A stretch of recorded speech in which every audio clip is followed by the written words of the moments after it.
नमस्कार दोस्तों, स्वागत है आपका अरोड़ा आईएएस एकेडमी में। मैं अजीत कुमार मिश्रा लेके आया हूँ मैपिंग।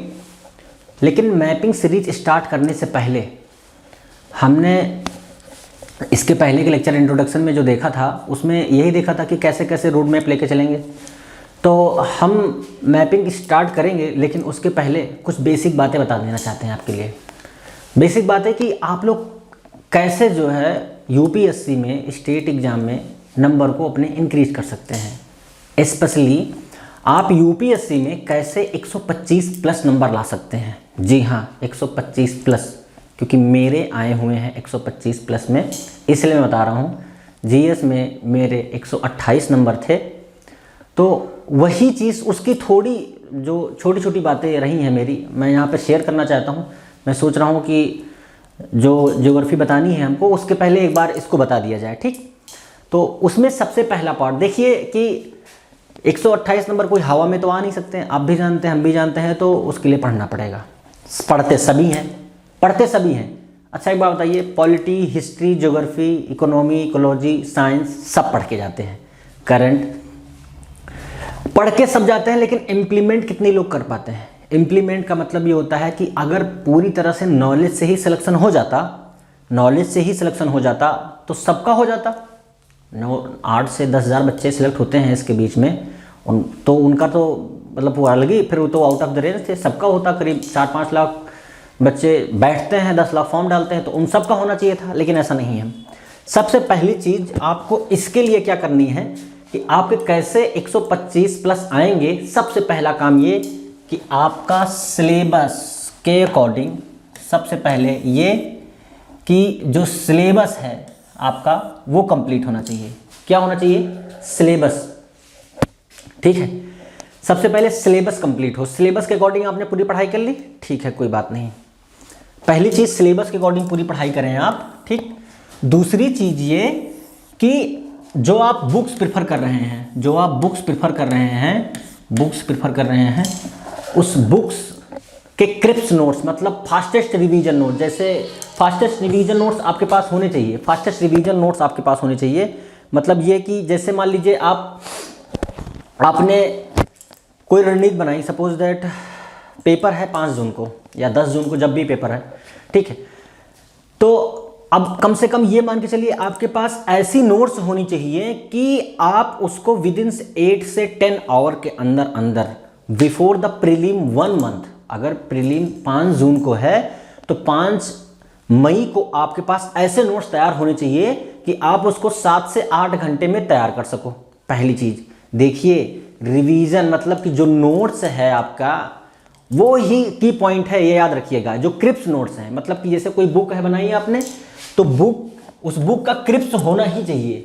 उस बुक के मतलब अगर आप सोचे कि बुक लेकर पढ़ें और लास्ट में पढ़ के जो है वो सिलेक्शन लेने, तो पॉसिबल नहीं है, क्योंकि याद ही नहीं रहेगा। मान लीजिए 700 पेज की बुक है, तो आपको याद कैसे रहेगा? कौन से कंटेंट को कहाँ से फेस करेंगे आप? तो वो हो नहीं सकता। ये हो गई दूसरी चीज़। तीसरी चीज़ जो हम बताने जा रहे हैं बहुत इंपॉर्टेंट है, वो है कीवर्ड, ठीक। कीवर्ड कैसे?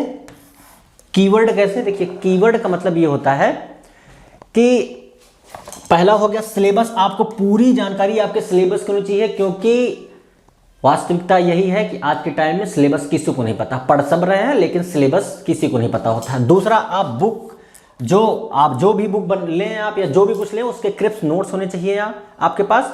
और देखिए, मार्केट में सबको पता है कौन सी बुक पढ़नी है। जैसे पॉलिटी के लिए लक्ष्मीकांत हो गई, और उसके बाद फिर आपकी ज्योग्राफी के लिए एनसीईआरटी ही बहुत सफिशिएंट होती है, और उसके बाद ऐसे ही इकोनॉमी के लिए रमेश सिंह। तो कुल मिलाकर के बुक आपको पता है, ठीक है। बुक के लिए ज़्यादा परेशान होने की जरूरत नहीं है, लेकिन कीवर्ड के लिए परेशान होने की जरूरत है। क्योंकि आप देखिए, चाहे कोई टॉपर ही क्यों ना हो, मेरी गारंटी है इस बात की कि बहुत अच्छा पढ़ने में होगा। बहुत अच्छा है अगर कोई व्यक्ति पढ़ने में, तो ज़्यादा से ज़्यादा 30 से 35 क्वेश्चन ही कर सकता है। 30 से 35 क्वेश्चन, इससे ज़्यादा नहीं आता, वहाँ किसी को नहीं आता। क्योंकि यूपीएससी है, जो कहते हैं सही है, वहाँ किसी को नहीं आता, क्योंकि इतना प्रेशर होता है। एक एक क्वेश्चन के अंदर 3-3, 4-4 कॉन्सेप्ट पूछे होते हैं, और उसी 3-3, 4-4 कॉन्सेप्ट में 5-5, 6-6 क्वेश्चनों का मिक्सर होता है, तब जाके क्वेश्चन यूपीएससी तैयार करती है। तो इसीलिए बोला कि कीवर्ड, आपको कीवर्ड आने चाहिए। कीवर्ड में आप वर्ड को तोड़ना सीखिए, आपको डायरेक्ट क्वेश्चन कभी नहीं मिलेंगे, चाहे जितना पढ़ के आप यहाँ से जाएं वो नहीं मिलेंगे। अगर आपने सपोज पहले आप पेपर पाए, जब पेपर पाए तो आप सबसे पहले ये कि ऐसे लाइन बाय लाइन इसमें क्या लिखा है, इसमें क्या लिखा है, ऐसे, क्योंकि ऐसे बहुत सारे स्टेटमेंट आते हैं जिसमें यूपीएससी ऐसे वेग स्टेटमेंट दे ही देती है। अब मान लीजिए कोई टॉपिक आ रहा है फाइनेंशियल के ऊपर, ठीक है, वित्त के ऊपर कोई टॉपिक मान लीजिए यूपीएससी ने पूछा, वित्त के ऊपर पूछा तो कोई पर्यावरण की संस्था के विषय में स्टेटमेंट में डाल दिया। पूछ तो वित्त के ऊपर रहा है लेकिन डाल दिया पर्यावरण के ऊपर, इन्वायरमेंट के ऊपर डाल दिया।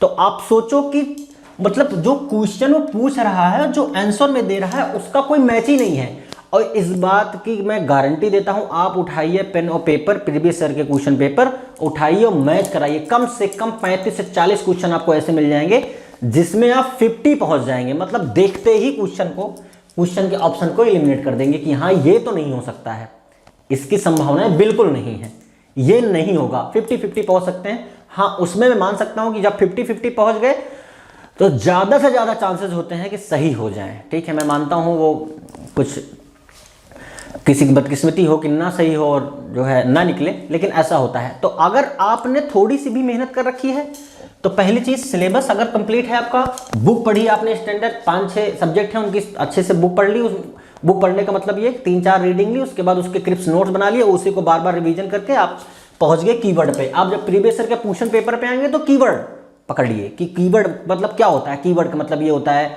कि जैसे क्वेश्चन नहीं आया था जैसलमेर में, क्या कहते हैं, एक राष्ट्रीय उद्यान है, तो जैसलमेर में राष्ट्रीय उद्यान में कोई व्यक्ति रहता ही नहीं है। यूपीएससी का डायरेक्ट ये स्टेटमेंट था 2020 का ही कि भारत का एक ऐसा राष्ट्रीय उद्यान है वो जहां पर कोई व्यक्ति ही नहीं रहता। ऐसा कोई हो सकता है? 140 करोड़ की जनसंख्या, वह ऐसे 140 करोड़ की जनसंख्या वाले देश में ऐसा राज्य, मतलब राजस्थान का एक ऐसा जिला जहां पर कोई व्यक्ति रहता ही ना हो, संभावना ऐसा है? नहीं हो सकता ना कि वो ना रहे कोई वहां।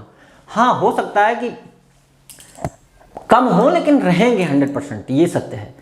तो आप सोचिए कि आप देखा हो गया, मतलब आपने उस एक सेंटेंस आपको पकड़ना था कीवर्ड के फॉर्मेट में और क्वेश्चन का आंसर आ जाता। तो कुल मिलाकर कीवर्ड ये है, अभी सिर्फ इतना ही बता रहे हैं। ठीक है, अभी इसकी ये पूरी एक सीरीज है, पूरी एक सीरीज लेके आएंगे। ये एक प्रकार से समझ लीजिए इसका इंट्रोडक्शन था कीवर्ड्स का, कि हम कैसे आगे अभी चलेंगे। पहले आप सिलेबस समझ लीजिए, बुक समझ लीजिए, कीवर्ड्स निकाल लीजिए, लेकिन हम खुद कीवर्ड्स आपको लाइव करके यहाँ दिखाएंगे कि कैसे निकालते हैं, कैसे क्वेश्चन को सॉल्व करते हैं। कोई भी क्वेश्चन, कैसे भी क्वेश्चन आ जाए, कोई भी क्वेश्चन आ जाए, कैसा भी क्वेश्चन आ जाए, आपको नहीं नॉलेज, मैं कहता हूँ आपको बिल्कुल नहीं आता, लेकिन फिर भी 50% पहुँच सकते हो आप यूपीएससी में, ये मेरी गारंटी है, मैं पहुँचा दूंगा वहाँ तक। ठीक है, तो अभी तब तक के लिए सिर्फ इतना ही। ये थोड़ा सा इंट्रोडक्शन वीडियो था उसका, जो कीवर्ड्स निकालने थे, कैसे 125 के ऊपर आएंगे। तो ठीक है, अभी सिर्फ आप इतना करिए, सिलेबस कंप्लीट करिए, कुछ टाइम तक बुक्स देख लीजिए, कौन कौन सी बुक प्रेफर कर रहे हैं उसके नोट्स बनाइए और कीवर्ड्स ढूंढिए। मतलब कीवर्ड्स का मतलब ये है कि आप जब प्रीवियस ईयर पेपर उठाइए तो उसमें कीवर्ड्स ढूंढिए कि हाँ ये इसमें नहीं हो सकता, क्वेश्चन में पूछ कुछ दूसरा रहा है, आंसर में कुछ दे दूसरा रहे हैं। मैच तो करवाइए कि क्वेश्चन जो दे रहा है उसी अकॉर्डिंग नीचे आंसर है ना, ये देख लीजिए बस, और कुछ नहीं। सच्चाई ये है कि हम पूरा क्वेश्चन पढ़ भी नहीं पाते यूपीएससी एग्जाम में, क्योंकि 2 घंटे 120 मिनट का टाइम होता है, 100 क्वेश्चन होते हैं, वो 100 क्वेश्चन 1000 क्वेश्चन के बराबर होते हैं। कहने के लिए 120 मिनट होता है, वास्तव में उसको 4 घंटे हो ना तब भी हमें सॉल्व करने में ऐसी तैसी हो जाएगी हमारी। तो प्लीज़ मतलब आप ये मतलब 100% समझ लीजिए कि अगर पास होना है तो ये चीज़ करनी ही पड़ेगी, क्योंकि यूपीएससी का आप देख लीजिए रिजल्ट 92, 19 अभी पिछले 3 साल से तो इसी पे अटका हुआ है। अब आप सोचिए कि 45-46 क्वेश्चन जा रही है मेरिट, और आपको 30 से 35 क्वेश्चन ऐसे मिल जाएंगे जो आप पक्का निकाल के लेके चले जाओगे नंबर जिसमें। तो उसके लिए बने रहिए इस चैनल के साथ में, मैं आपको लाइव करके दिखाऊंगा, सिखाऊंगा एक एक चीज़ कि आप कैसे निकालें इसको। ठीक है, तो अभी वेट करिए, नेक्स्ट वीडियो में हम लोग इसको लेके आते हैं। तब तक के लिए नमस्कार, जय हिंद।